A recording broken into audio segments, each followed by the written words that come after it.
Welcome, everybody. People still coming on, so we'll wait a minute or two.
All right, are we ready to get started, you think, Crystal? No, time is precious.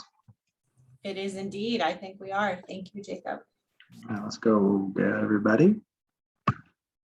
Welcome, Thursday, September 23rd. Tristan, can you take our roll call for us? Yes, if you just want to say here and let us know where you're at. We'll start with Nick Schumacher. Here in Plevna. Awesome. Diane Fladmo. Here in Helena. Thanks.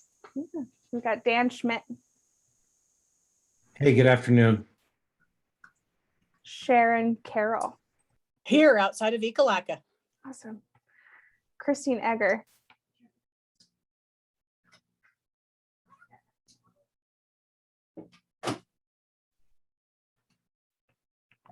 Oh, maybe Christine, can you hear us? Maybe she's not able to talk. We've got Erica Allen. I am here in Denton, Montana. Nicole Flynn. Hi, I'm here from the Walking Mall in Helena. We got Mike Perry.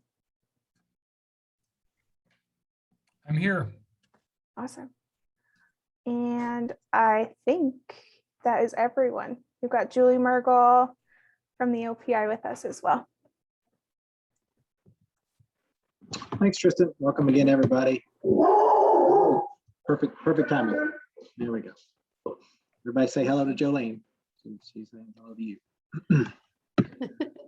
All right, so keeping us going on our purpose, we've got to finish up the recommendations that this group is going to send forward to the superintendent for consideration.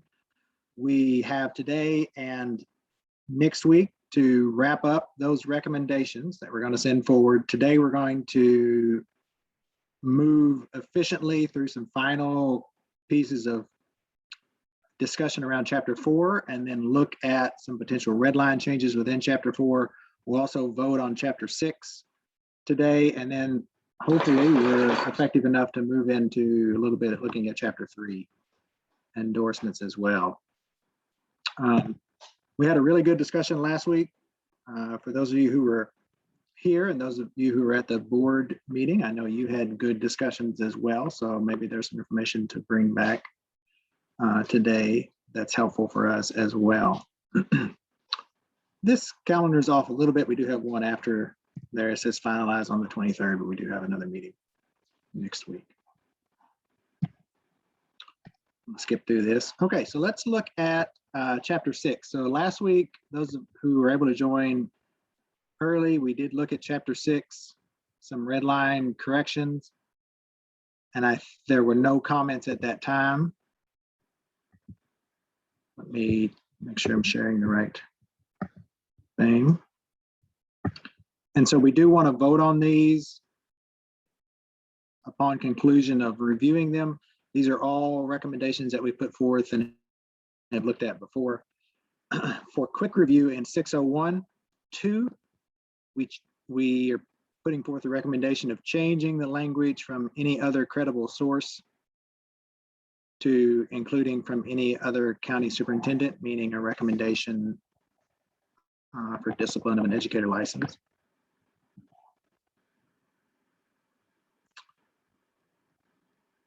There was the change in 601A17, which was made at the behest of OBI Legal to be in line with the legalization of marijuana in the state of Montana. It was to take out this language.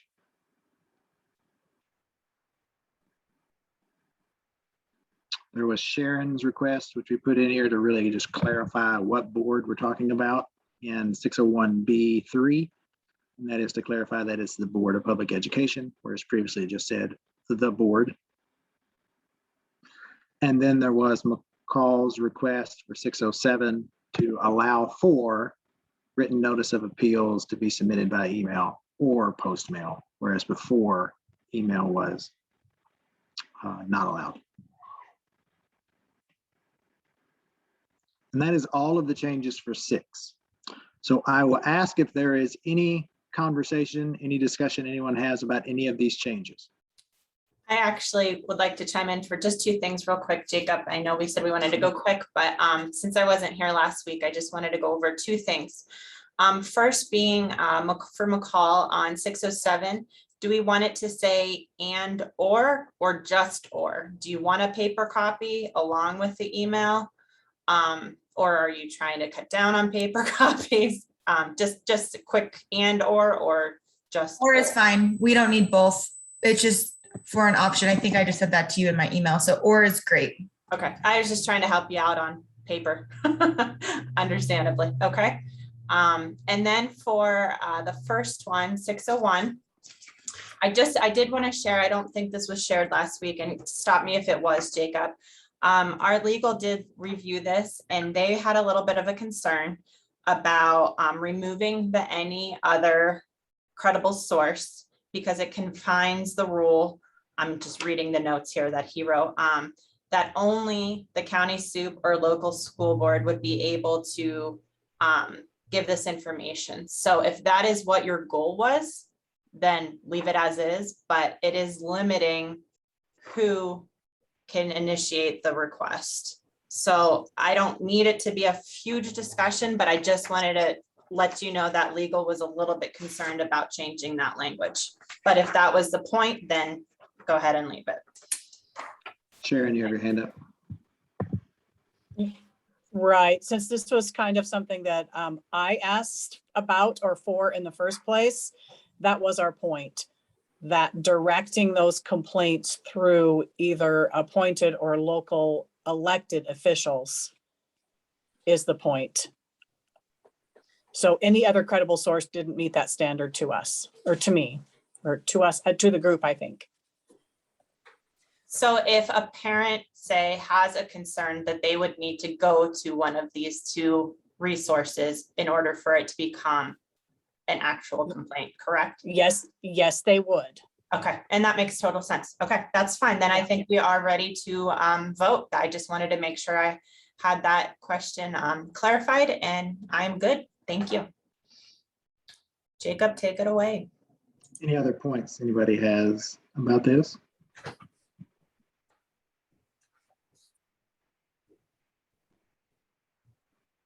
Okay. Is anyone opposed to any of these changes?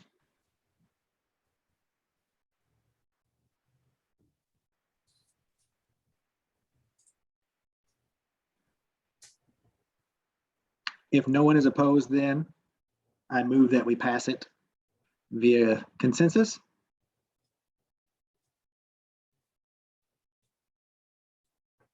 Dan,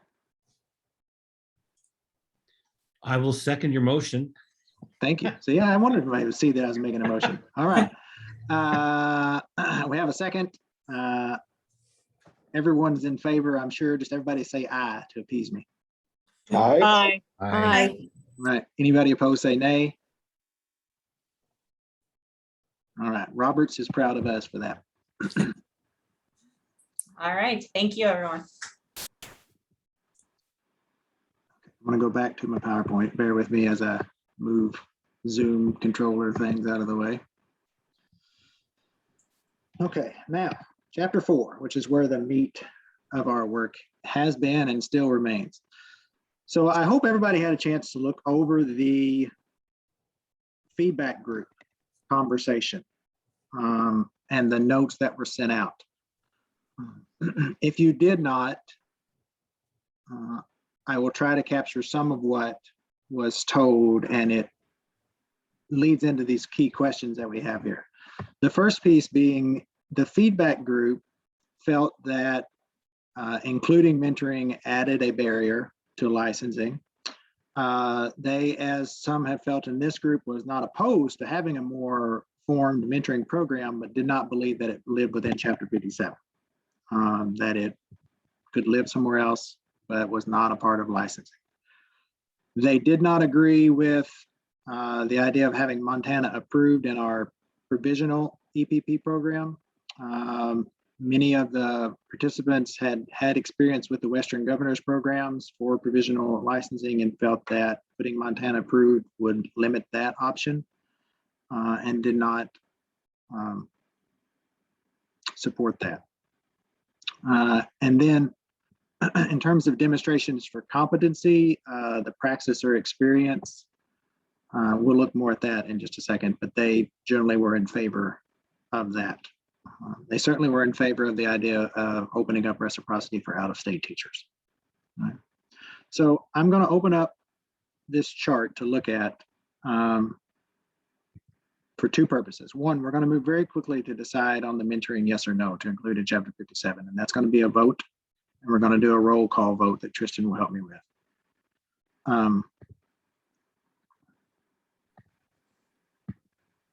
But I did want to show that we tried to capture what I think the conversation was last week.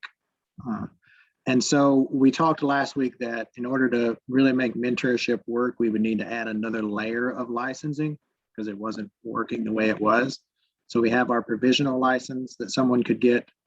And then our first tier, which would be really your first license you would get for if you came right out of an EPP, or the first license you would get if you came from another state and had less than 3 years experience. And the idea being we wanted to provide support, mentorship for this group of teachers. That would mean that that first license would really need to be sort of 2-year non-renewable. And in that 2 years, they would need to complete a mentorship program in order to move to the next level, tier, class of license. So that was really the big adjustment that was made here to capture from last week.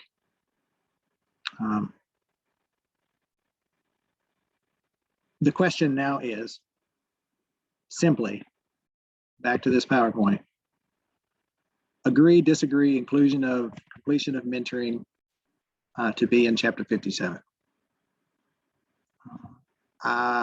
Tristan, will you help me keep a count, and I can do a roll call for a vote. Before I take a vote though, is there any final comments on this that anybody would like to include? And I'll go back to this to look at so everybody can see it. Diane. There's one consideration that I'd like to maybe get OPI's feedback on, and that is I realize it's in another chapter. I realize that it's required. I know that in many districts it's not happening. So I'm wondering what the provisions are in how often a district is cited for improvement of a mentoring program because it's found to be not there or not working. Can someone answer that question for me? Hi, Diane. It's good to see you. This is Julie. Yes, I can answer that question. It does live in Chapter 55 as part of accreditation. And the way that that information is collected from our superintendents is through the team's application, if you will. So when they go in there, they click a box that indicates that, yes, they do have a induction mentoringship program that is in place. And so then after that window closes, generally around November 1st, then that data gets sorted, and then we go through that data to ensure that, yes, they have answered that question if there is an induction program. Now, Diane, what I would say, like what you're mentioning, is if they say no, then we would follow up with them. But if they say yes, that's the assurance that we're given from our school districts. We do not necessarily go and monitor, if you will, the effectiveness or the implementation of that particular item. That is currently how it is functioning. We also do have, Diane, have supported superintendents with some resources, if you will, online, and some induction and mentorship programming, models and resources that superintendents can have access to and utilize if they're not certain how to implement that program, if you will. So we've tried to provide both a level of accountability to say, do you have it? As well as then following that up with some resources to say, and it's on the website. I did include it in your guys' file so that you could go in there and see both, Diane, where it was located in ARM, under which rule in particular. And what I would say is, chapter 55 is the next chapter to come open here very soon. So that will be a piece that certainly could be addressed in chapter 55 revision and review. Then the second piece there that you see, Montana Mentoring Program, those are lots of resources and tools so that we can say to our superintendents, yes, we expect you to have one, but if you're not certain how to start or where to even begin, here's some resources available to you. Julie and I did review all of that information, and I did know it was in chapter 55. So thank you for doing that, though. I guess the second part of that question is, in your recollection or your experience, has there been a circumstance in which it wasn't based on request of the school district, but a finding from OPI that the mentoring program was not in existence, so that you had to help through some types of technical assistance as a result of accreditation review in your team's reports? Diane, not that I'm aware of. I would have to go back and reach out to Nathan in accreditation to ask him, but no, not that I'm aware of. I do know that some of our schools do go through other kinds of reviews. In addition, I know, for example, our comprehensive schools do go through kind of a diagnostic review, and within that diagnostic review, there are pieces that come about how are you improving the effectiveness of your teachers. But that is in a total different lane, if you will, Diane, around that's a different level of support directly for particular schools, if you will, and not part necessarily of what we're talking about here. But I would have to go back to find out, Diane, to verify if indeed we've ever had a situation where we had to address induction and mentorship. Thank you.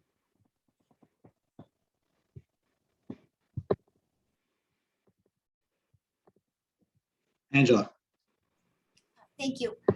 So I appreciate Diane's questions. I think they're kind of right along with where this follow-up will be to Julie's comment. So based on what I heard there, then at least in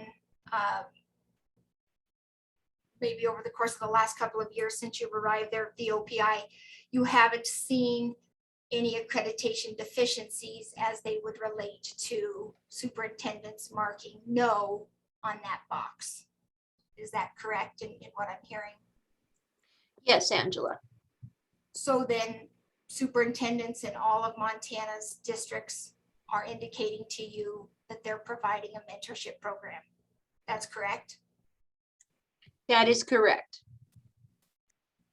Okay, so I guess I just want to point to one other thing, and however we get to it, I think that my goal here with this conversation around mentorship has long been about making sure that it's in place, making sure that it's happening. And it sounds like, according to what you just stated, like it's happening. At least superintendents are saying that it's happening in their districts. And to what extent we're just not ascertaining. And maybe that's a conversation here, maybe that's a conversation for 57. I too spent some time looking at the resources that you put out there, and I do appreciate it.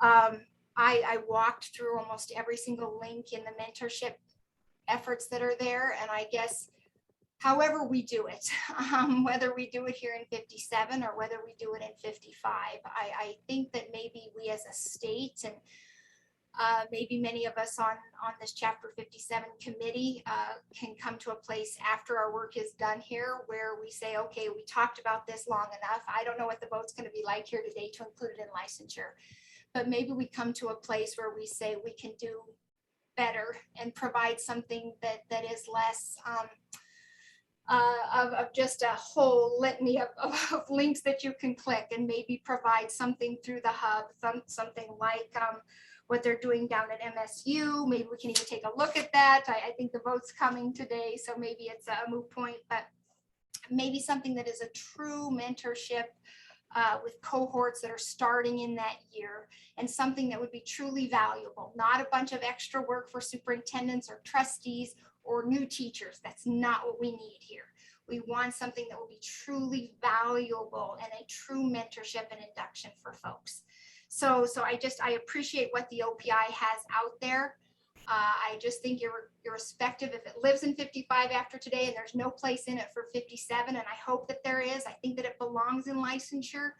I think that it's no more of a barrier here in 57 than it is in 55. And in 55, what I've really come to think about there is that we're holding a whole district and their accreditation to account for it happening there in a strategic way. And Julie says it's happening across the state here. In 57, we're holding the superintendent, the trustees, and the teacher to account to make sure that they get that mentorship as part of this induction and in this tier of licensure. So I don't see it as any more of a barrier here in 57 than it would be real or perceived in 55. So thanks for that conversation, and thanks for the resources. I appreciate it. Jewel, please. Thank you. Good afternoon, everyone. I just think that we did, as a task force, take a vote on the fact that we see mentoring as an important component in the teaching profession. And like Angela said, whether it's here or in 55, I believe the task force wants some assurance that it is going to be given value, and that there could possibly be a comprehensive statewide program. And if it is part of accreditation, that there are resources and the ability to access that for all districts statewide, and then tailor it to their district. But I think that's kind of what we're hung up on right now, whether it belongs here or not. Somehow it needs to be addressed, because it will impact the teaching in Montana. So some assurance that it will be addressed somewhere.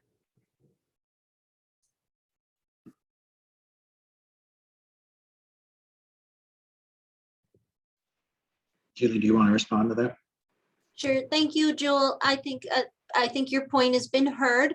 I think that that's something we need to put forward then in our recommendations that we think about, that we put forward to the superintendent for her to deliberate on that and make that. Joel, I certainly think that your group needs to advocate for what you feel needs to happen, and you can do that through your vote or within these, pieces to say, I think your recommendation would be, if it's yes, we want it here. If it's no, we don't want it here, but we want it in chapter 55. I think we could put that forward in the recommendation if you vote no, so that we craft that language so that it does ensure that your message gets translated to the superintendent of where you would like it to live. And so I can't assure you that'll happen, but what I can assure you is that the recommendations for this board will be put forward. And can I add to that, Julie? I think if we agree, or whatever the vote is, and if it is agreed that it does not live in 57, but in 55, then there would be time to do some research,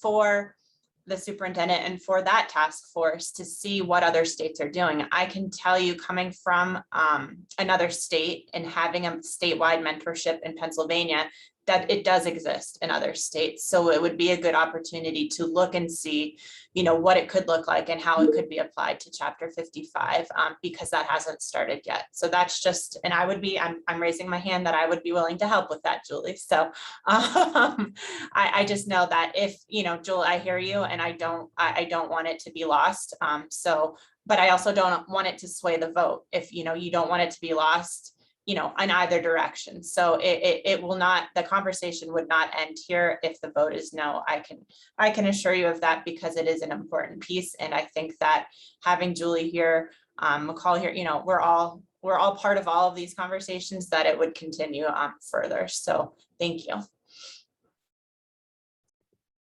So our question today is simply, does it live in 57 or not? So it's a yes, no mentorship built into Chapter 57. And I will call your name as I see you on the screen. Tristan, if you can help me keep count, please. We have 1, 2, 3, 4, 6, 7, 8, 9, 10. We have 13. So Crystal, if you could help me figure out what 70% of 13 is, which I think is our rule, right? So here we go. Yes or no vote, mentorship in Chapter 57. McCall. I hate going first. Yes. Erica. Yes. Jewel. No, but in Chapter 55. Mike. It's a tough vote because I'm with Jewel. I mean, I don't want to vote no and then have it disappear. So I know that's not a yes or a no. I don't know how to vote. Can I abstain? No.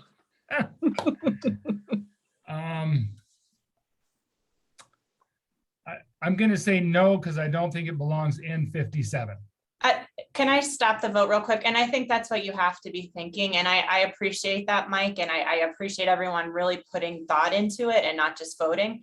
But this is really, if you're talking about mentorship, that you're voting to say, does it belong in someone getting a license in the state of Montana? That is where your vote is. Should mentorship be involved in the process of obtaining a license? It has nothing to do with if it should be in a school system, where it should be. It is just that in my, unit, should we be seeing mentorship to give a person a license? That is what your vote is right now.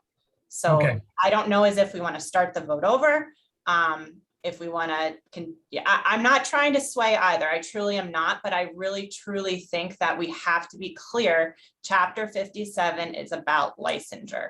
And does it belong with licensure, or does it belong somewhere else? Thanks, Crystal. And here's if I can add some context. And so Eric is on the call, and Eric, I know through the Comp Center, we're going to be involved in the work with Chapter 55. So it's not just, we'll be able to take that forward as well. And I think we have that understanding. What I have a sense is that there's not, people don't feel really good that knowing that it might get moved forward. There's concern that it'll get lost. So my vote is no. I do not believe it belongs in Chapter 57. Yeah. So we will make sure that it is documented that it moves forward out of this, Mike. That the group had much discussion about that. So Nick. No, not in 57.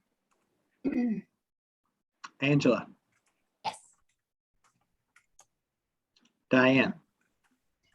Yes, because I see it as a tool for tiered licensure to get some folks in with the promise that they're going to be supported. And that's the role I see for it in 57. Christine. Yes. John. Yes. Dan. You're gonna hard believe this, but I'm gonna say no. Sharon. Yes. Sue, Yes. and Val. No. What was our vote, Tristan? One moment while I. 5 no's. 8 yeses. We don't have a consensus either other way. So we that doesn't help us move forward. But we did have more yeses. So we will go with our majority in this case, and go back and look at our chart that has mentorship in it. So our next question then is, let me share my screen, around this idea of Montana approved for the provisional license. So last week, John helped us in our understanding of this, really pointing us to the alignment between language here and with the BPE internship, that has language that says Montana approved. The counter to this language was it does exclude some online programs such as Western Governors that someone with a provisional license could enroll in.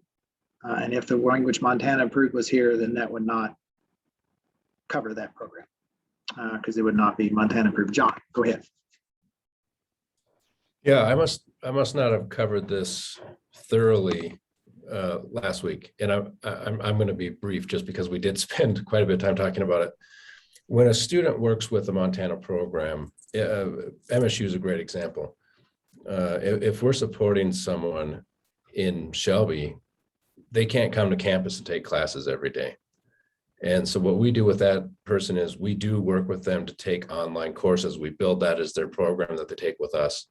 So they're able to take classes through LSU or Western Governors or whoever, and we pre-approve those courses. We work with them to look at the catalogs and things so that they know they can take these series of courses online.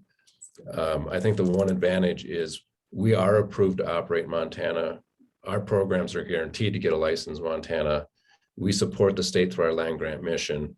We're reviewed and approved by the accreditors in Montana, whereas Western Governors isn't. They don't have an approved program. They don't follow any of our accreditation or our processes, and we can still work with them through those programs. So I just wanted to verify, by working with us does not mean a person couldn't work with an online program. Sure. Yep, I agree with John. I think that after some explanation, even last week, there's a better understanding of what it means to be Montana approved. And I believe that language should stay. Any other comments about this language, the Montana approved piece, before we take a vote?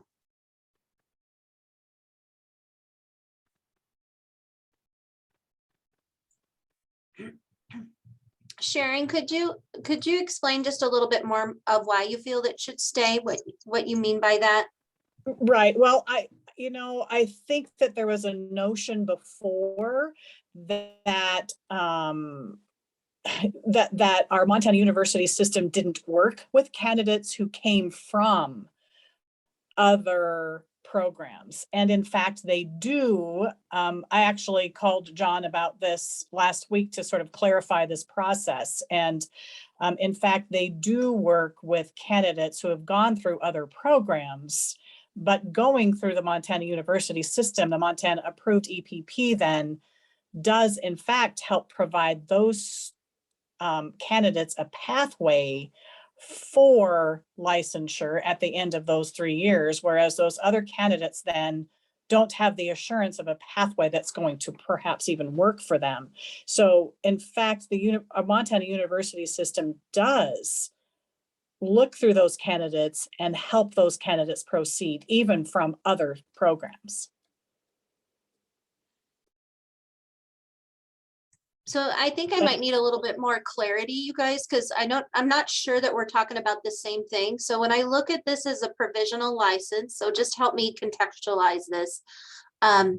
So we're talking about a class 5 license, which is granted to somebody who has a bachelor's degree in some arena but does not have teaching credentials.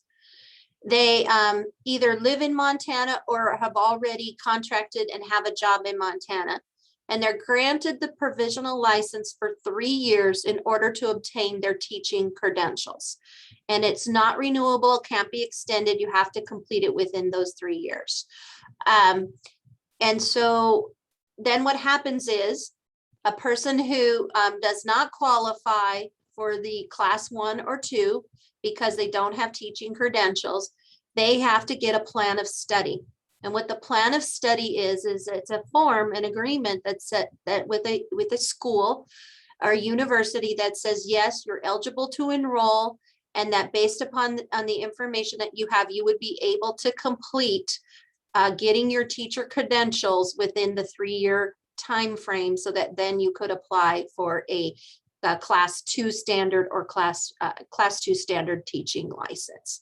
And so when we say Montana approved and accredited, that would mean that the plan of study would be coming from the Montana 10 approved accredited EPPs, and would not be, and a student could not then attend and complete a teacher credentialing outside of those 10.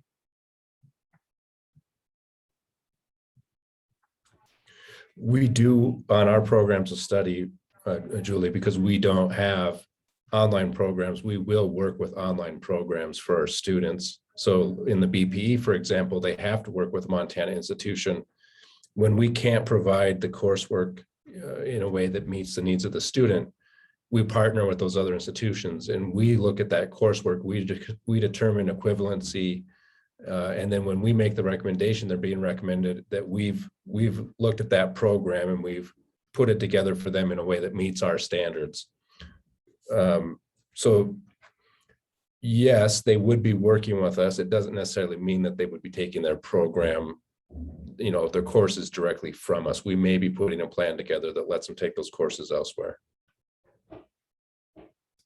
Okay, John, but given the language right now, the way that this reads, then a student would not be able to go to a school outside the Montana system, such as Western Governors, and complete a plan of study that you would never see.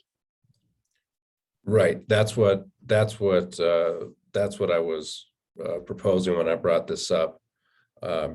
When you take a class from or a program from Western Governors that isn't reviewed by us, Western Governors is not approved to operate for licensure in Montana. They're not one of our approved programs. You don't review them, you don't accredit them.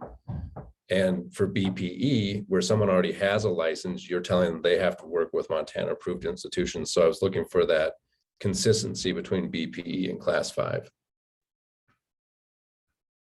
And in terms of then, John, consistency from the provisional license to the standard and the professional, there are many programs that candidates do complete outside the state of Montana that we do check that they're from an accredited, regionally accredited university, and that the EPP program that they attended was approved and accredited and led to licensure in their states. So we would be applying something different to a class 5 than we would to a 1 or 2, because we currently do look and check for all licensures that the EPP program that they've attended or plan to attend in the case of a provisional license is approved and accredited in the state in which it resides. Right, I understand that, but with the BPE internship, there is a requirement specifically that they have to work with Montana institution. So when we have a licensed teacher who's already completed a program, already has a class 2, we tell them they have to come back and work with Montana institution. But when someone has a bachelor's degree and no license, we let them work with anybody. And so trying to get that consistency across, where it seems that the people that are on these positions, they're there because there's a shortage. Typically, they're not there. They're filling in a need, and that's our programs can come in and really support those people, provide that layer of support. It ties into our land grant missions that we all have to support the state of Montana. And so to say, no, you don't have to work with a Montana school for this provisional license, you can work with anybody. It feels a little weird that you're sending them to programs that you don't have any oversight of. Crystal? And John, I just wanted you to know, I did put that internship application in the folder just for you guys so that folks could see that as well, based on the conversation from last week, just as a quick reminder. And yes, you're right, but the internship is different from the provisional. You have to already have a teaching license in the state of Montana. And then you participate in that internship. You continue to do your work, but you're getting an endorsement in another area than what your current license holds. And so that is a different from the provisional license. So I just wanted to let folks know that we did put that in the folder if you wanted to see what the internship was. It is a little bit different. It means you already hold a license in Montana. Crystal, you wanted to say something? I just wanted, before the next vote, I just wanted to kind of bring us back to our process for voting. I think we probably should have had that, and my mistake for not including it. So if this conversation's not over, I don't need to interrupt it. I just, before any votes going further, I wanted to jump in. So does anyone have anything else to say about this?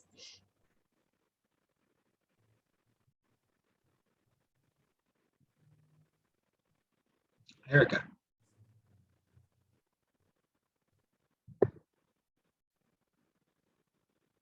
Erica, you're muted, sorry. Sorry, I got the hand up and forgot to mute. So John, if we, a group like Western Governors, who I know a lot of teachers in Montana do use, is it a fairly, I guess, a straightforward process for them to be approved in Montana? Because it seems to me that it would behoove them if they want to get teachers from our state to go to them, to their school, to go through the process that they need to take to be approved by Montana. Am I thinking correctly there, or does that make sense? Erica, no, it's not something that we do, right? Like, we already check that they're approved in their state and leads to accreditation in this case, Utah. It does lead to licensure there. So currently a teacher in a class 5 provisional license can go to the University of Western Governors. If you put Montana approved in there, they no longer can. And I'm just pointing out that that's a difference between a standard license, because we do have folks that apply from out of state and attend another university out of state. We use the same criteria. Is it approved and is it accredited? We don't approve every institution in the country. That's part of the state. It's just like Montana, that our Montana schools are approved and accredited in the state of Montana, and that leads to licensure in Montana. So if somebody attends one of our universities and applies for a licensure out of state, they will accept that as I guess an approved and accredited preparation program that they attended so that they can get licensed in another state. But that state would not then accredit and approve every school in Montana as well. I hope that brings some clarity. Yes, I get it, it does. But then I guess in my mind, then that very much limits where students can get their training and their learning. Is that, maybe I'm not asking the question the right way. So Erica, no, you're asking, I think, a really critical question. So if we were to put this language in here, Montana approved, accredited, then the students that come in seeking a class 5 could only complete their teaching credentials and their plan of study in the state of Montana and work with a Montana State University. They could not go somewhere outside of that on their own. Okay, thank you.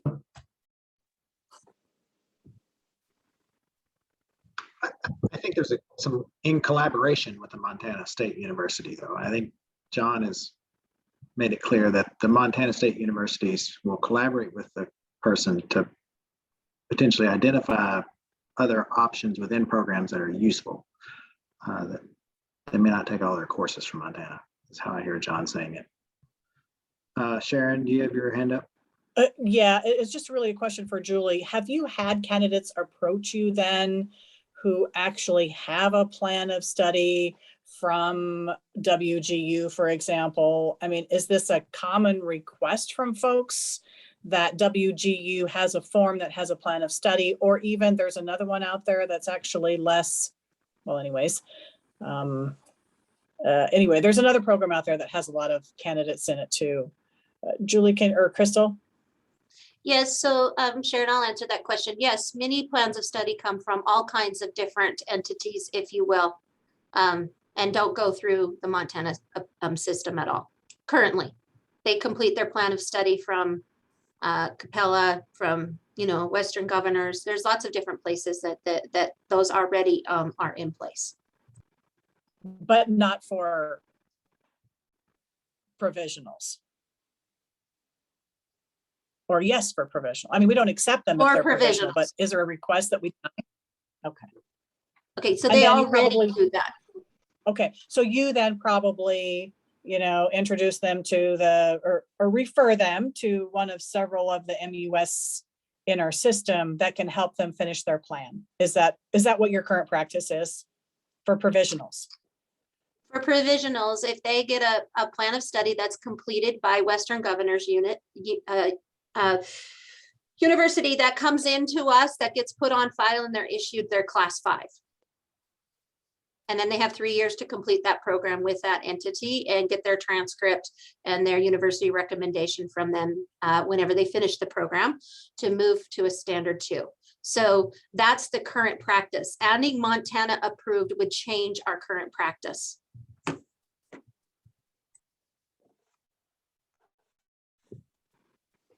So Montana approved isn't in there already. No. Okay. That is addition. correct, Sharon. Okay. Got it. Okay, last 2 comments and requesting brevity, please. Angela, go ahead, and then we'll get to you, John. Well, I think Sharon raises a really good question in the comments.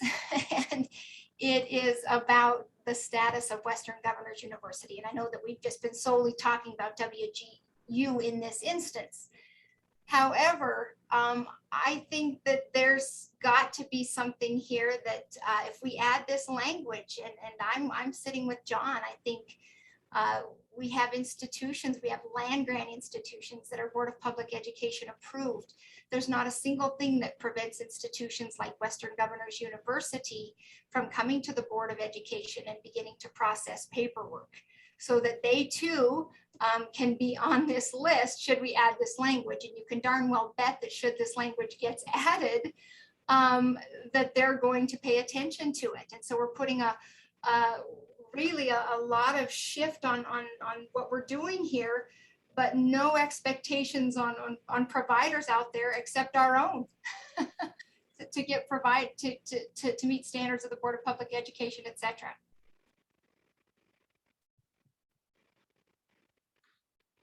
John, last comment on this. Yeah, thanks. I don't know if this is a comment or a question.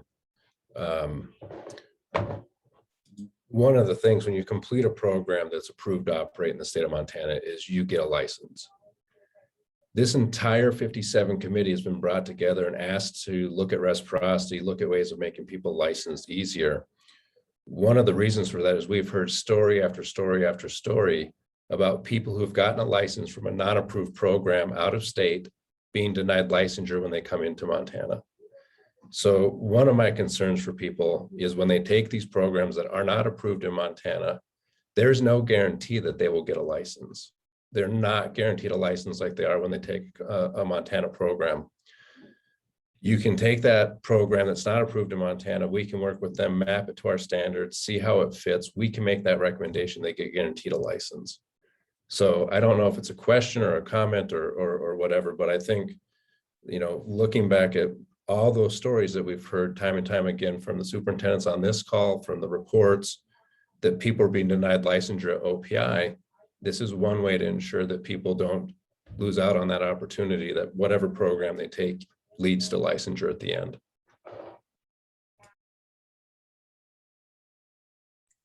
So John, what I want to just add to that really quickly is generally if somebody's getting denied a license, it's a 2 or a 1 and they're forced into a 5 in order to get licensure because they don't meet some kind of requirement, even if they have an EPP or some element. And so we end up with a lot of people in a 5 as a result. So just wanted to share that piece. And I think that, you know, if we're going to have recommend that the Board of Public Ed approve all these other programs, I don't know how we're going to possibly approve and accredit all these out-of-state programs. I don't know that we would say, you know, for example, Washington needs to come and approve and accredit Carroll College in order to accept anyone from Carroll College with an endorsement to grant them a license in their state. So I just also want to recognize what we're saying when we're saying we're going to go ahead and do this. And it is also quite a bit of work that would be required in order for that to happen. Pretty extensive, if you will. It could range up into way up into the double digits, if you will. Julie, Crystal, is it possible for me to come with a plan of study that would not lead to a provisional license at this point that you would approve?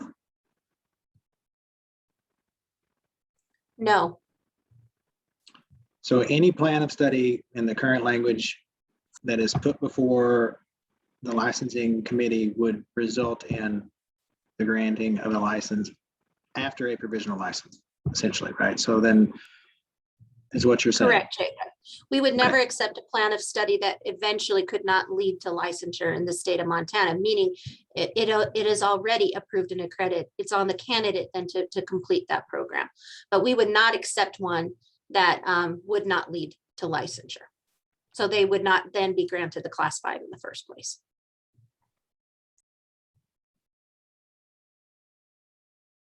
Okay, I'm going to stop my share so I can get back to the screen. I do see your hand up, Angela. Can it be like 2 sentences?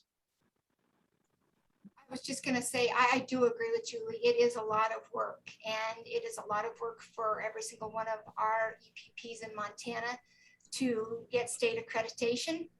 I think if other institutions from out of state want the same treatment that our EPPs get, they need to go through a similar process.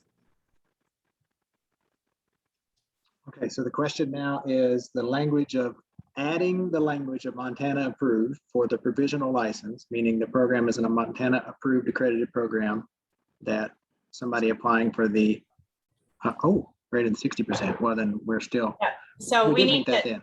no, we need to, if we could just hold a second. First of all, Sean is here now. Hi, Sean. And I think you can be here for the remaining vote. Are you here able to vote, Sean? I have to be out the door about 10 after 2. Okay, so why don't we'll just include you while you're here. I'll keep track of while you're here because your voice is important. I want to make sure you're included.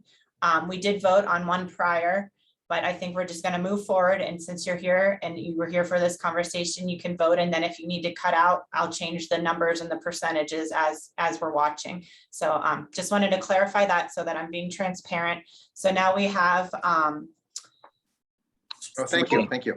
Yep, 14. So going back to the mentorship one, we did need the 60% for supermajority, and we actually did gain that 8 votes, but you needed 7.8 votes, and we had 8 yeses. So we can say that that one is complete. We have that one finalized. We don't have to come back to it. So for this vote, we have 14 members. So I have it all figured out. So just know I am not a math person, but I'm busy figuring this out. So we're good to go. And just wanted to be sure we knew it was 60%. Thank you, Crystal, for that clarification. And so the question now is adding the language of Montana approved for the provisional license, the EPP program, yes or no? We'll go across the screen as I see them. Tristan, are you ready? Help count. Can you clarify, say your sentence again on what we are voting for? To include the addition of the language for the provisional license, Montana approved accredited EPP program.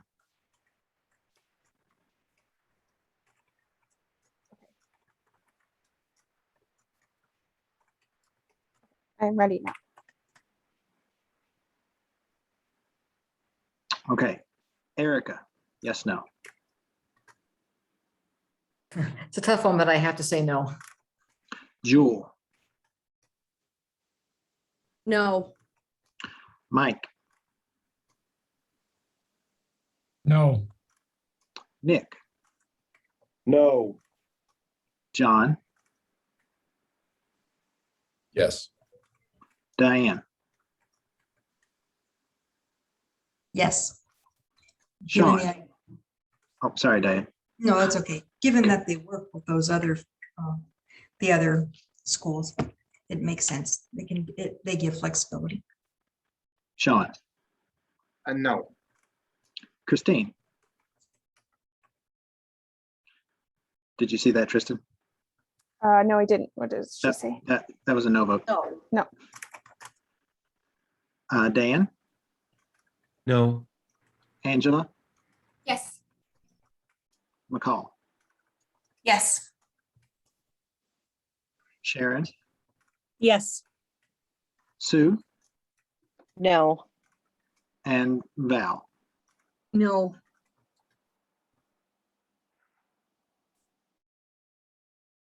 Five yeses.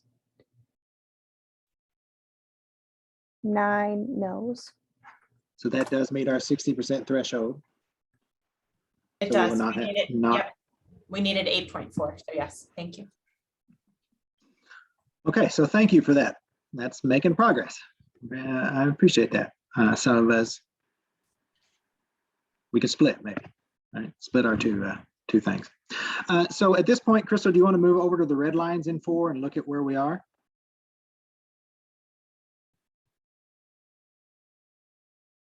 You're muted. Sorry. Dan said, what was the vote? So it was 9 no's and 5 yeses. Is that what you mean, Dan?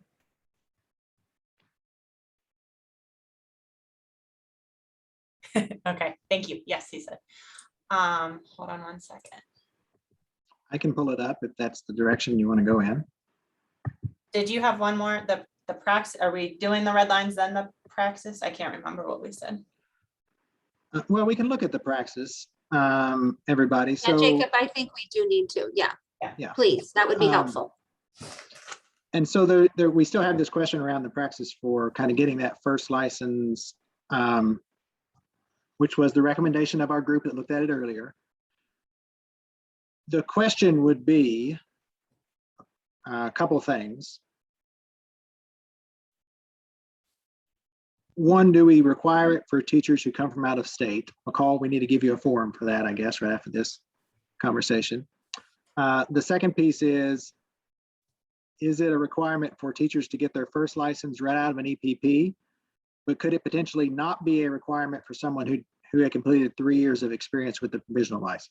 So essentially, and could you get a provisional license, work for your 3 years, finish your program? And if you did that 3 years without being placed on an improvement plan, could you have that in lieu of taking the praxis test as a demonstration of competency? And McCall, weeks ago that we had a conversation and were unable to get back to right away, you had mentioned having it for out-of-state teachers. Was there anything else you wanted to discuss around that?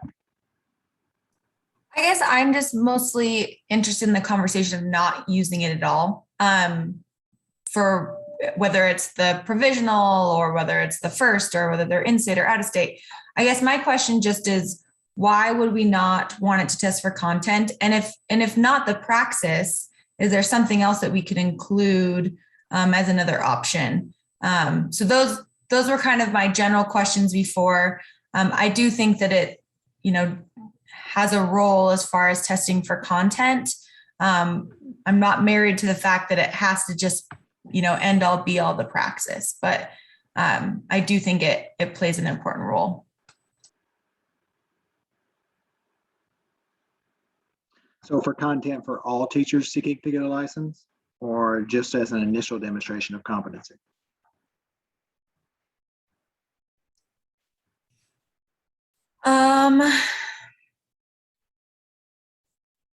I tend to think initial determination of competency. So I'm not sure how we want to talk about it as it refers to licenses. So that's how we would have it set up in this chart, is that a teacher someone who finished an EPP, their initial, your 20-year-old student who came right out of the EPP and is looking to get that first license, they then would need to take the praxis, just as it sort of is set up now, and demonstrate competency in pedagogy and content. And that would be the only time it would be necessary. And I did see that in the red line, and I noticed the first one was or language around the praxis for somebody who's coming to us who doesn't have a current license and who hasn't had a current license for the last 5 years. So I don't know. The feedback group pointed out that actually didn't work necessarily, because if that happened, then someone would just be eligible to get, they could just get why not just take the praxis and get a full license? Why would they need to get a provisional license? So Jacob, I think we need to break it down because we're talking about the praxis in multiple ways, if you would. So I think the first question is, McCall had said it, is should the praxis be used as a level of competency to get your license? Yes or no? For everybody, not everybody, like who would that mean? So I think that's the very first question about the praxis. Should it be used as a measurement of competency? I think were your words, McCall, to get a license in the state of Montana? Yes or no? I think that's the first question. If yes, okay, is that for everybody? Is that for folks who are coming out of Montana state schools? Is that for everybody out of state, in state? And then I think we can move to the next layer, if you will, as to where that potentially starts to measure competency in other areas or for other reasons.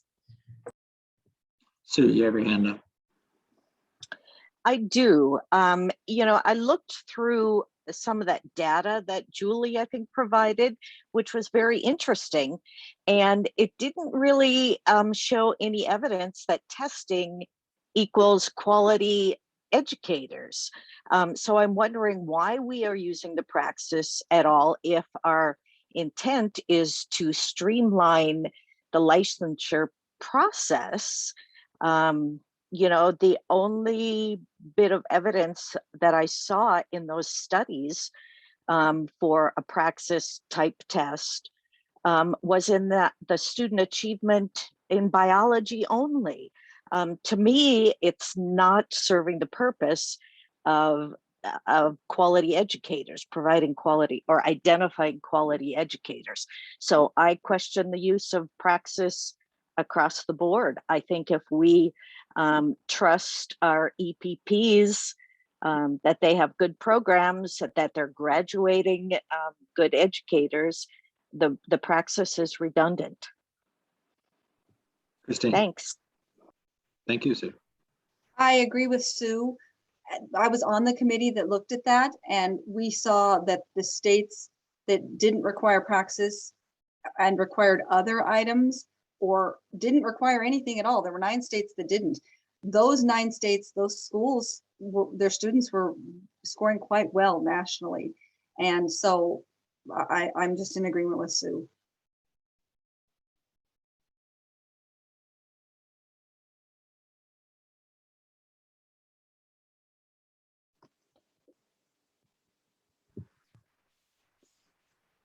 Sharon. I might comment that at one point, then the Board of Public Ed, through the Office of Public Instruction's recommendation, did change the cut scores for the praxis. And in fact, Montana's cut scores are different from other states. And I guess also I did note when I looked at that only 9 states don't use it, which suggests that a lot of states do use that and evidently do find some use for that praxis. But my comment really is more related to, if it's necessary, the Office of Public Instruction could recommend to the Board of Public Ed that we change the cut scores.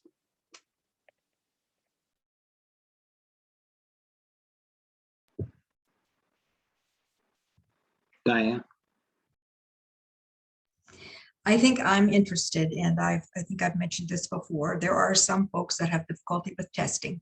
I see the praxis as a potential avenue for showing a completion of a Montana EPP program too, or others as well. But is there, if the praxis were one way to show competency, could we just add others that might allow, I mean, and I guess I would just ask maybe John or someone else what other of the states that don't require, what are they requiring? Just for my edification.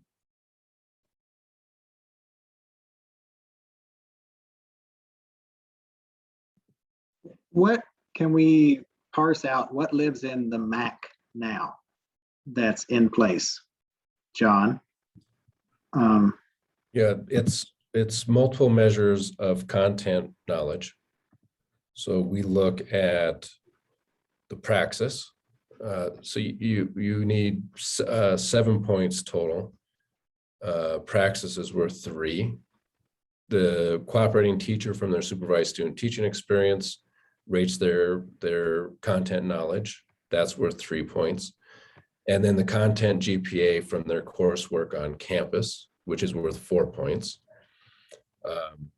Our students are pretty smart, and they say, well, I got a 4 on my content and my teacher gave me a 3, so I have 7 points. I don't have to take the praxis. Our standard line is no, you need to have at least a 2 on each of those items in order to get our recommendation. So you can't skip the praxis by having a high GPA and getting a good mark from your teacher. There are some wiggle room that we have for students who do attempt the test, maybe don't pass the test. Generally, we'll have them retake that test. We'll try to dig deeper into their content knowledge, whether that's through their coursework or talking to their faculty members, and see, is it someone that has test anxiety or other testing difficulties. The one thing that we do really try to get our students to understand is that ETS will give them accommodations if they can prove that they have some type of a disability that requires an accommodation. So it's content knowledge measured through GPA, cooperating teacher recommendation, and the praxis. Crystal? Yes, thanks. So this is extremely problematic to me in terms of what we're doing for our in-state applicants versus our out-of-state applicants. If we have something in line called the MAC that allows wiggle room, why don't we have that for out-of-state applicants? And so if we take away the praxis, and what would out-of-state people be bringing, and why don't they deserve the same wiggle room? So I can tell you examples. I've had in 4 months at least 3 people come to me where they've missed the score by 2 or 3 points for Montana's standard from out of state. 2 or 3 points, they have to take it again. But we're saying that in-state applicants, if they have a high GPA or good student teaching, may have not passed it by 2 or 3 points, but they still get their license. To me, that is absolutely not okay. And I really need us to look at that and address that. Okay, well, my suggestion was going to be, why could we not just incorporate the components that John just laid out here as measures of competency? For all applicants. Yes, for all applicants to have demonstration. The tricky thing would be, how would they demonstrate a certain number of points from their supervised student teacher if they were out of state? That, and then also you're putting that on the licensure specialists to have to be being the researchers and looking through all of that and doing that, whereas the universities are doing that work right now. So we couldn't ask other states. I couldn't go back to the University of Pittsburgh and say, hey, how did I do on X, Y, and Z so I can get a license in Montana? So that would then fall on us to have all of that data or go to the, to the universities. I don't think that that's a solution, but I definitely think this is a conversation that needs to be had. Why would you have to put it on you? Why could you not put it on the applicant to have a form filled out by their supervising student teacher that is a rubric of such? Why would that have to fall on licensing? One of the problems is the MAC spells out specific courses you have to take for your content knowledge. And so you don't always see that alignment, Jacob, between institutions. So If you're bringing in coursework from Iowa, without a review, you might not see exactly where those different pieces are. And a lot of times you have to go into the syllabi or the course catalogs to pull that out. So someone would have to pull that out. Unless you just wanted to trust people to put that together in a way and just give them the benefit of the doubt that what they pulled was accurate from what they saw. Well, but I mean, could you not demonstrate on a, if I'm getting elementary license and I need to have a 4.0 in my elementary education classes, could I not demonstrate that through a transcript?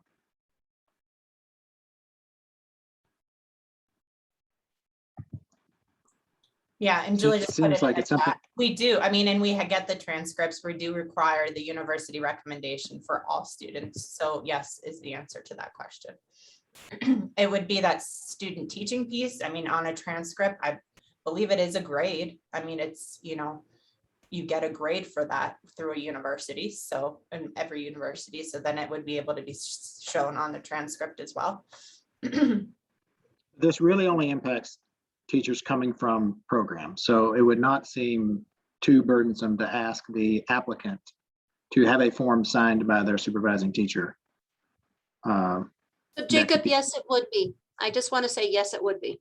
What you're suggesting is a really high volume level of work. We have folks who've completed their prep programs, not just necessarily like within 3 months ago. This could be on folks who, I've had to work with candidates whose institutions have closed and they have to chase down even their transcripts and they can't even get a university recommendation form complete. So I just want to say, and just want to warn that trying to apply the MAC system is extremely cumbersome for our staff. So I just really want to reiterate that pretty strongly. We already have a university recommendation form that we must get from everyone that at times is holding folks up quite for some time just because of trying to get it, if you will. In But if you addition don't to get, you still give them the praxis option, right? Like, I think that's why you keep the praxis, is it's a, it for those unique cases where someone got a degree but then didn't get a license for 10 years or whatever, then you keep the praxis in place for them. Let them take the praxis. But if So you're I coming guess I right, come back to, Jacob, what I come back to is what are we using the purpose of the praxis for? What are we measuring? And then are we measuring that equivalent across everybody, regardless of where you're from? If we're saying you have to demonstrate competency somehow, then how do we expecting them to demonstrate competency? Everybody, to a certain standard, regardless. And so I think that's the question. And then I do want to get down to also some parts about the praxis being used in other ways. So hoping to, I see someone, Sean, you have your hand up. Yeah, I do. I was just gonna, a couple things. I just got to run. I've got to go to class, so I have students waiting for me. But I really, so thanks everybody. I really appreciate your time. And Crystal, I really appreciate, and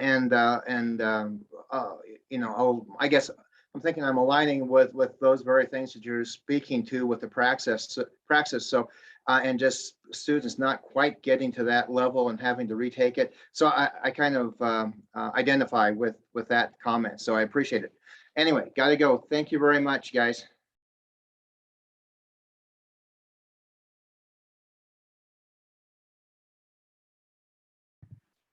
thank you, Sean. Well, so I know last week we talked about we didn't have any other options. Julie, what would your recommendation be to put here? I think that's what we need to start with, like just taking a vote. Are we looking at keeping the praxis? Yes or no? I think that's the first question that needs to be answered. And, you know, I don't know that we can move forward until we have that first basic question answered. I don't think, I don't know, somebody else help me out here. I don't know that I could vote if I didn't know what might be going in place or what the other potential options would be. Just to say eliminate it doesn't seem sufficient. But does anybody else feel that way, or are we ready for a vote? I'm looking for a motion again, I guess.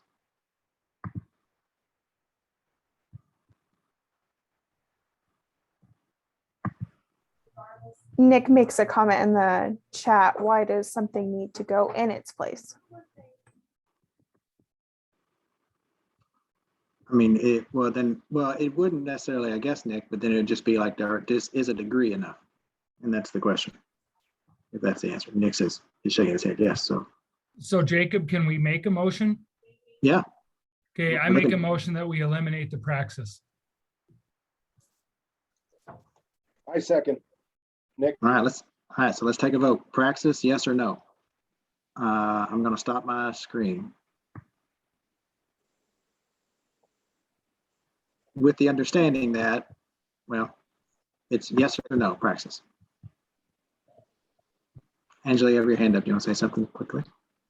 Question. So Julie indicated about they require the university recommendation for all students. This may have been a part of the conversation a couple of weeks ago. I can't recall. Does that include all out-of-state students as well? Yes, Angela, it does. Okay, thank you. And then one other quick, I'm just gonna leave it. Thanks.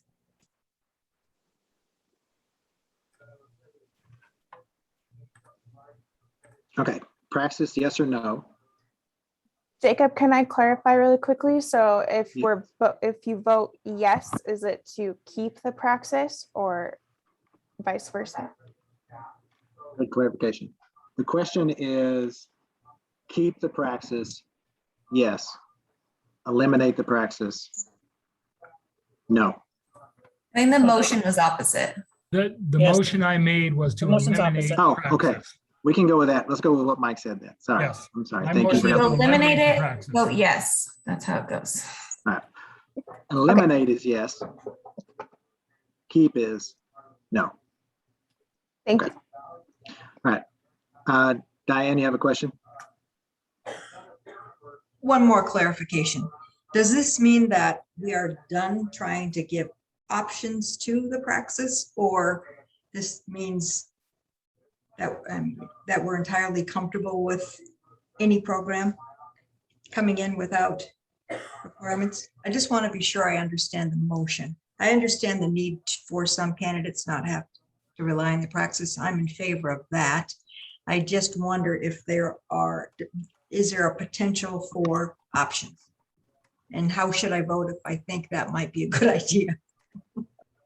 So I think, Diane, I think it's a really good question. I think what we're saying is for initial license, just to get a license, are we going to eliminate that as a requirement to get a license in the state of Montana?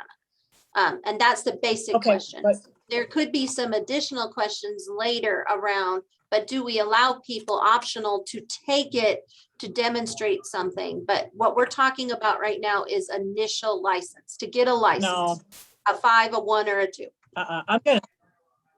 okay, and I'm gonna clarify, this is Sharon. That is not how I heard the motion. What I heard from the motion was that there was a motion to stop use of the praxis altogether for all levels.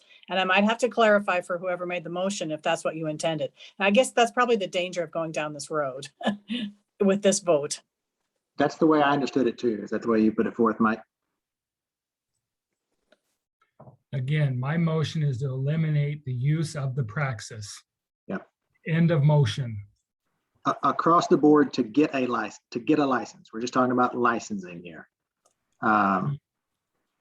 Yes, we're dealing with licensure. My motion is to eliminate the praxis as a part of acquiring a license. For all applicants? Or for, that needs to be specified. Okay, let me clarify. My motion is to eliminate the praxis as part of teacher licensure in the state of Montana. Perfect, thank you. Now you'll have to check with Nick whether he still wants to second that motion, but that was my motion. I still second that motion. This is Sharon Carroll, and I have a question then. The Montana University system uses it as a part of their licensure process within, of their EPP process. That's probably not any of our business, correct? And I'm fine with that. I don't have any problem with the university putting on their own requirements. I'm not involved in that. I'm just talking about licensure from OPI that praxis is no longer, my motion would be that praxis is no longer part of that process. Christine, last thing before we vote. I wonder, are we talking about people coming in with a foreign degree? Because if we're talking about that in addition, I would like to amend his motion to say all domestic license candidates.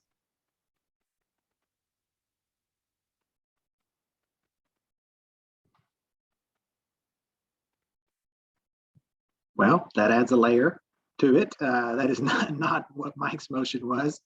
I mean, do we require people exchange teachers and everything like that right now to have a praxis? Remember, not exchange teachers. That's different than what I would call foreign nationals. So I just want to be really careful on our language there, right? So, so Mike, do you want to put your motion up again? And do you want to consider Christine's adding of domestic or not? I know where Christine is coming from, and that is part of the conversation that we had. And I am in agreement with her, but I think that that can be addressed in another spot. I'm saying that overall, my motion, once again, is that we do not require a praxis result in order to apply for a license in the state of Montana.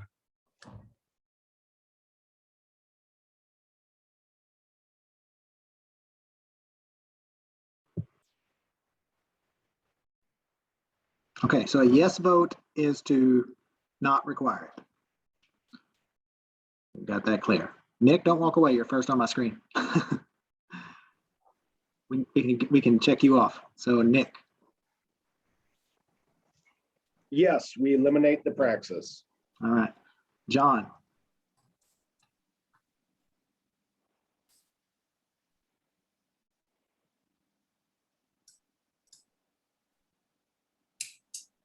John, I can come back to you.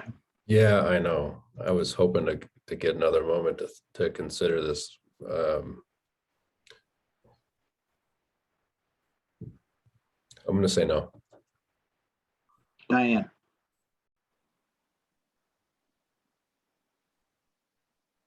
I'm going to say no because I still want it in there as an option for folks to show that they can meet requirements that way, but not maybe require it for all licenses. But the way the motion is worded, I'll say no.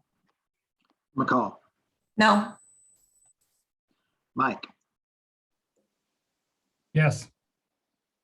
Jewel. No. Christine.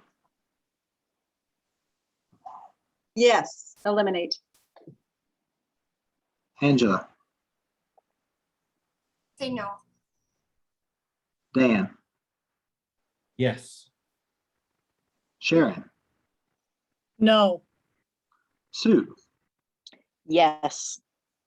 And Val. Yes.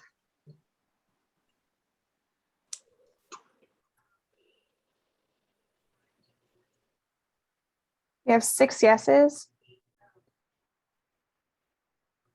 and 6 no's. It's a 10. Yep, 50%. And we need 60. And we also had 2 people leave. Erica left and Sean left. So.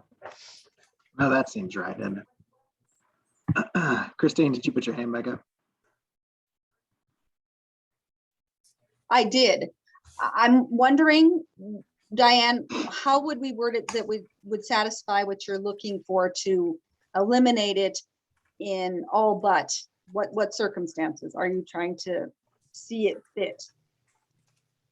I'm thinking that that could be a way for folks to prove if there were other questions that couldn't be answered, that would be one way they could provide evidence that they have the content knowledge that's needed, but it wouldn't be required maybe for our EPP programs. I don't think we found the right spot yet exactly. I'm thinking the praxis isn't right for everyone. I'm sure thinking that. But So I'm I'm also, hearing you say it'd be an or instead of an and. that's a possibility. I'd have to see the language just to be sure. Christine, thanks. Appreciate your help. Sharon. I would agree. I think it's time for us to look at language and then we can consider the and or the or parts of that. Another vote here that might include more people or get our motion to pass isn't necessarily the point. I think we're ready to look at some red line documents in the rule itself and to consider the and or notions that word praxis may be used in some cases to help meet some competency. I agree with Diane. It's not for everyone, but perhaps it is for some. And I would not be opposed to an or statement at all. I just don't like the fact that it is a requirement.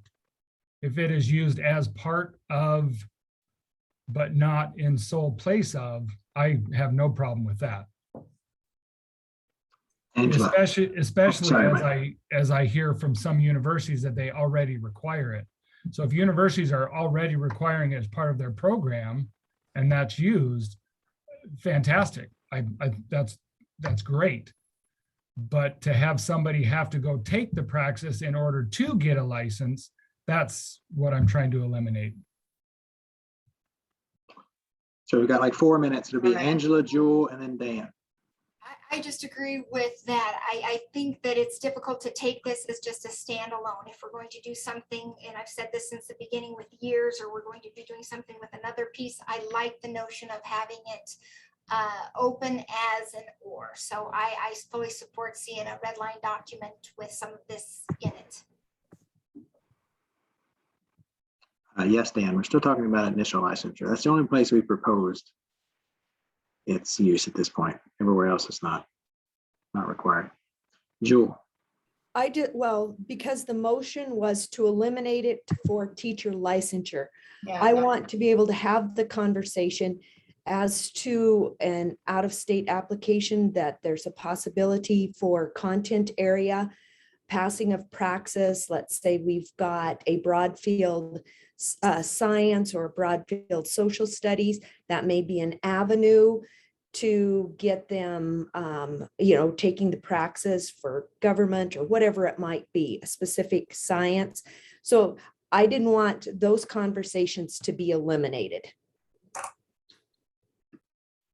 So for an Jewel, and that's endorsement. the second piece that I was pointing out, was that there is a notion on there, for example, if you have an expired out-of-state license and have no recency, meaning some credits within the last 5 years, you have to get 6 semester credits. And so one of the options was thinking about, could you then just show your competency and get it?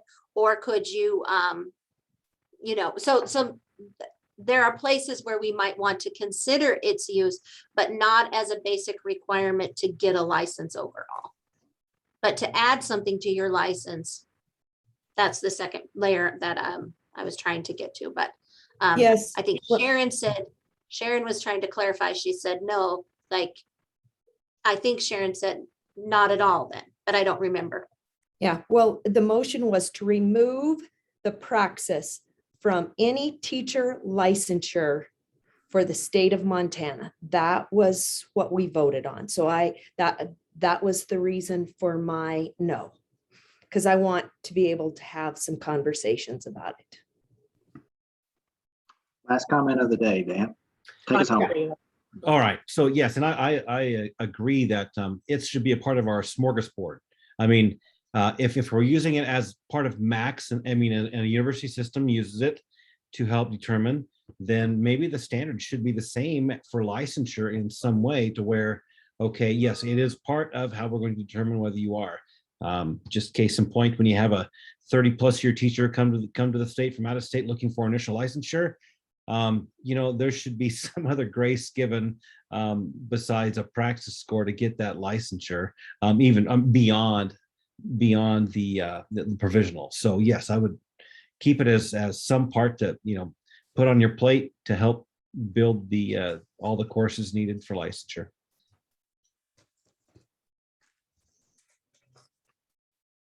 Okay, so it sounds like we kind of need to come back to this conversation next week. What I'd like to propose is that that we get some more additional red line versions out to you, and I'll let Crystal close out because we've added some more around chapter 1, chapter 2, and kind of working through that. So we'll be working on incorporating your thoughts today on the mentorship induction as a component in there to see how that'll look in red line version. And we will also be working to kind of outline this praxis with kind of what we're saying, because I think Diane said we're not finished with the conversation. So how it would actually look in red lines so that we can come back to that. So Crystal, I'll let you close it out so that we can stay on time. Thank you guys for such in-depth conversation. It's been incredible. There's nowhere else I'd want to be on a Thursday afternoon at 1 o'clock than with all of you in this deep conversation. Thank you for all the passion and the just the thought about what we're doing here for our state. Thanks, you guys. Crystal? So there's a lot going on in the chat, knowing that next week is our final meeting. People wanting to meet longer, people wanting to add a day, and asking about class 8s and 4s. I mean, there's just simply no way for us to get to everything. And we've stated that at the beginning of this conversation, of this meeting, that we're going to do our best, and that, you know, we really need to be talking about the things that are most important to you know, to us as a whole. Class 4 is absolutely where that, you know, started. And I think we got somewhere today, obviously with a few votes. But in terms of picking another day to meet, I simply cannot, I cannot think that we could add another day.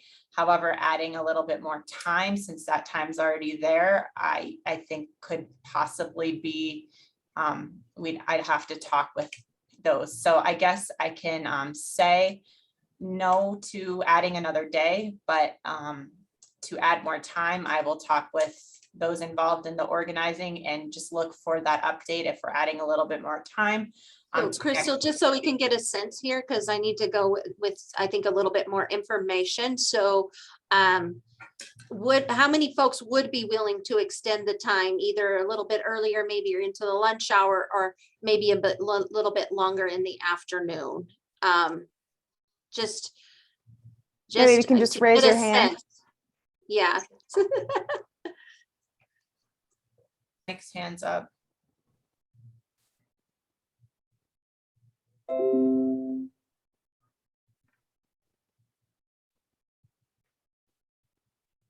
Okay, so regardless though, you guys, it looks like we're going to try to really try to get out to you as much as possible. Joe, I did see your question about EA. We did look into MCA, and there's definitely a conflict there. So there's lots to go through. So I think what we'll do is really work to get rule into the, I don't know, into the Google forms as soon as we can. So we'll start adding it, and maybe we'll even mark a note that says this one is ready for your review, you know, that we're not adding more. It's there. I did that already. I spent hours together last night, or 2 nights ago. Everyone is there. The only one that is not complete is 4. And that is because of this conversation. And just so we have the 300 one is, we haven't had a very big conversation with any about it. We haven't talked about it, but it is there. Right. It's there from recommendation. Yes. So no. What was that our recommendation though, or?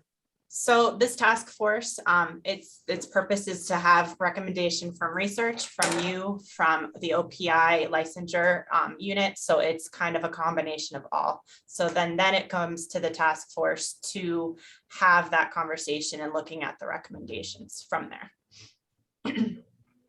Okay. But it would be good though, Sharon, that's a place we really gonna have to get into is 3 and 4. So do take a look at 3 right there, because it does kind of bring up what we've heard from the group just here at the very end of the conversation of possibly using the praxis with endorsements. But take a look at that. Yeah, absolutely. I agree. Okay. Yeah, but that'll kind of give people a good launching point to really go in there and take a look at rule right now that's in there for 1 to definitely 3 and the start of 4, and know that more will be coming towards the end of the week here, early next week for the remainder of 4. But 5 is done in there, 6 is done in there. So we don't need to focus on 5 or 6. We need to focus on 1, 2, 3, and 4. Okay. Which in all reality is not possible in one meeting next week. So John said, is it more important to have language on a consensus or, to have the timeline? And I think that's a conversation that we need to have. I know that we've been told it has to go to CISPAC, and that's October 15th, somewhere there, and that we needed time.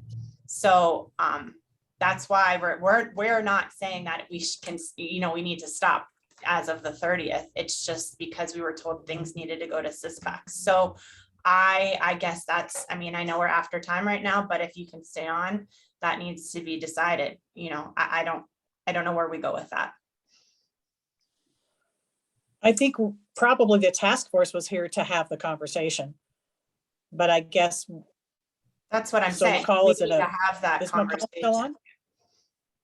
Yeah. I'm here. Is that CISPAC date set in stone or? Yeah, because it's our joint meeting with the Council of Deans. But yeah. We could ask them if they will come back. It is a group of folks from the profession similar to this group, so it will be pulling them from their school days again. But if this is something that you absolutely can't get done by the 14th, or I guess realistically it's like the 7th, right? We could certainly poll them to see if they'd be willing to do something pre-BPE meeting 18th and 19th in November. It's an option. Sorry, we want to be flexible, so we could ask. I'm hearing what Mike said. So truly, we do have 2 more Thursdays, and really, I think that's doable.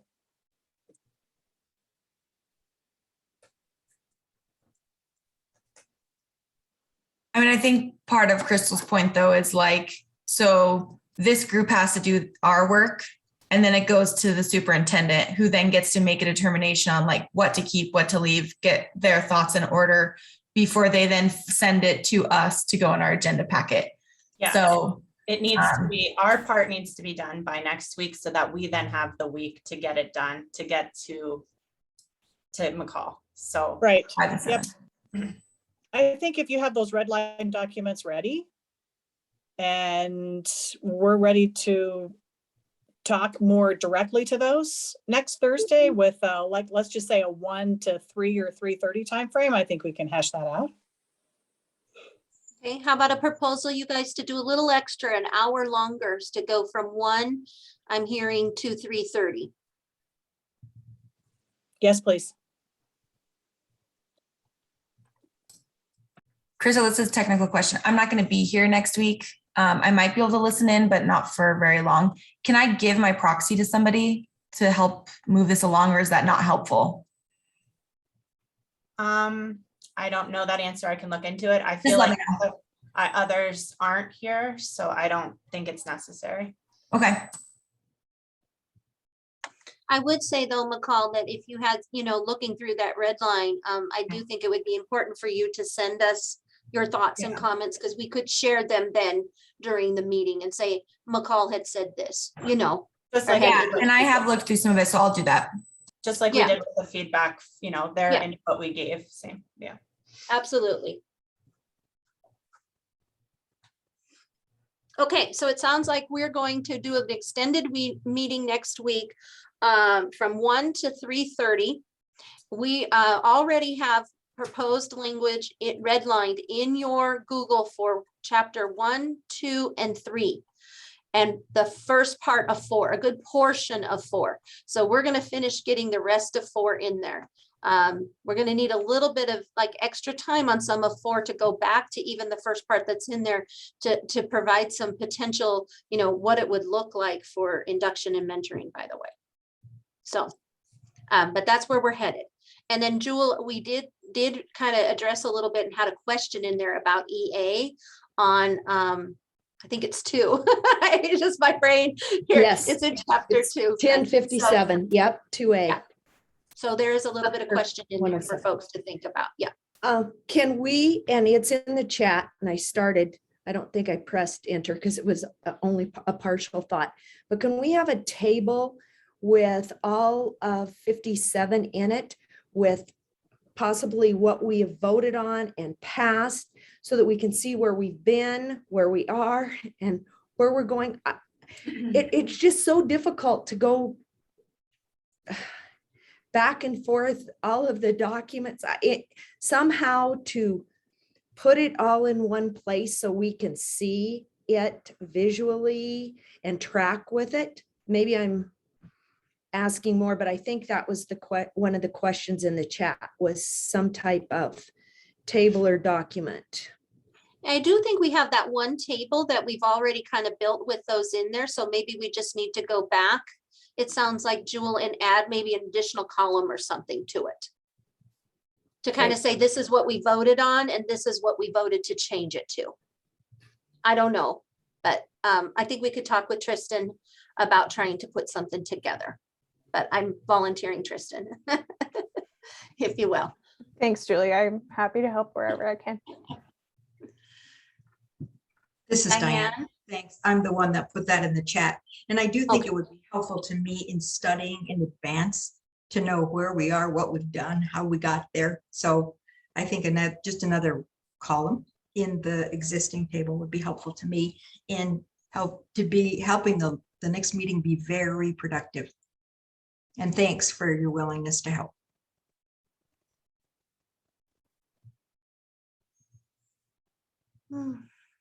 I see Angela yawning. Now I'm yawning. She passed it on. So sorry. This is really Just great. joking. Okay, I think that's it. So we are going to see you next week at 1 o'clock till 3:30. We'll be getting information out and get a table kind of edited up so that it's kind of gives you a good launching point so that next week we can really be productive and finalize our recommendations. So thank you guys so much. You guys have a great rest of the week. Thank you all.